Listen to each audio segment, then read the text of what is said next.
Hi friends, and welcome back to my channel. So on today's video, I'm going to teach you how I was able to bake these flat cakes. I think that's been one of my most frustrating things, is that sometimes my cakes don't bake flat and I feel bad for cutting off the top parts because then I have a lot of leftovers and then I'm forced to make cake pops, or they just accumulate into my fridge or my freezer and I hate it. So today I'm sharing my secret on how to bake flat cakes.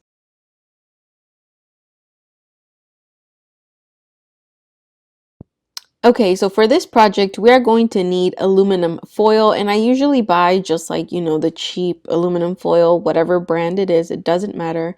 So we're going to go ahead and roll it out pretty long, and we're basically going to cover the circumference of our cake pan. So I'm not doing anything fancy. I'm literally just going to take my pan, I'm going to roll it to the edge of the box, and then I'm going to cut a little bit extra just to make sure that I'm able to pinch it together once I'm through with this part of the project. So here I'm going to go ahead and just slightly mark it and then cut it. Our main goal with this technique is to distribute the heat evenly throughout our cake pan to avoid any dry edges and to avoid simple syruping my cake. That is my main point. So here I'm bringing in a bowl of water, and I have a set of kitchen towels that I no longer use. Don't worry, these are just food coloring stains, but my towel is clean. And I'm going to go ahead and take this kitchen towel, and I am going to cut it into 4 equal pieces. In the case that you don't have any kitchen towels that you want to get rid of, you can also use paper towels in this section. So the paper towels that that come in a roll, those are best. You can also use that.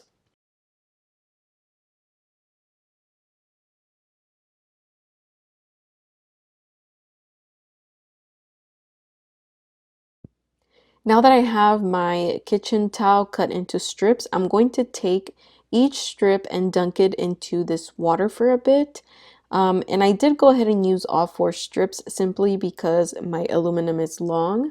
So just kind of let it sit in there and soak. And we're going to take it out and wring out a little bit of that water, not to the point where it's super dry, but just enough so that it's not dripping wet. So here is my strip, and I'm going to go ahead and just continue to dip the rest.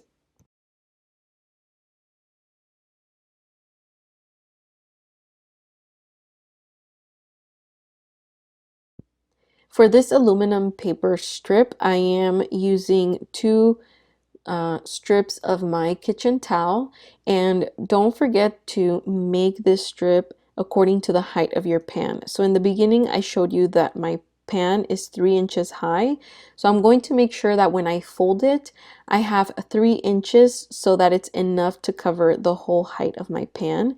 And I went ahead and marked it a little bit there on the edge just to make sure that I cover any excess so that it fits my cake pan perfectly.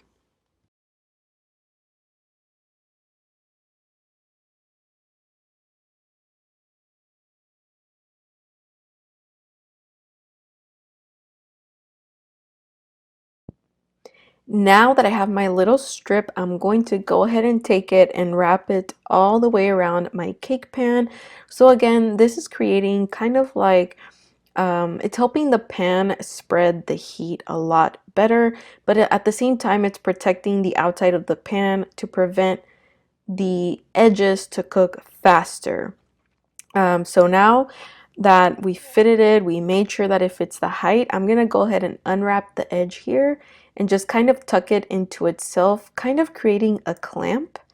That's why I told you in the beginning to make sure you cut your strip a little bit longer than you need it to be so you can create this here. And I'm gonna go ahead and just do my other strip, and I'm gonna go ahead and cover my other pan and come back. Okay, so here is my other pan, and just so you can see one more time, and remember that you can do this with any height of cake pans. So this is a 3-inch cake pan, so my strip is 3 inches high, but again, you can do it with any cake pan that you have at home. And this is just to make sure that your cakes bake flat and evenly.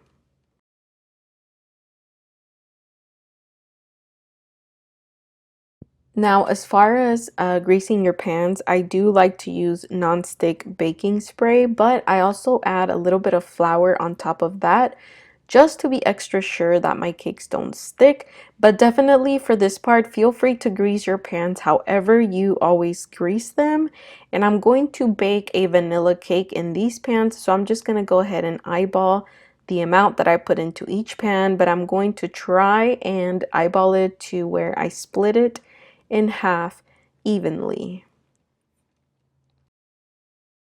And also, kind of as a side note, I will be sharing this vanilla cake recipe with you in the next video, so make sure that you are subscribed and that you have your notification bell on so that you don't miss that video. I'm going to go ahead and bake my cake at 350 degrees in the center of my oven, but do remember and take a note that you might have to increase your baking time. So I usually bake my pans or my cakes for about 30 minutes. This time I added an extra 15 minutes to my baking time, being that we did add that extra layer of protection. And here is how my cakes looked immediately after taking them out of the oven.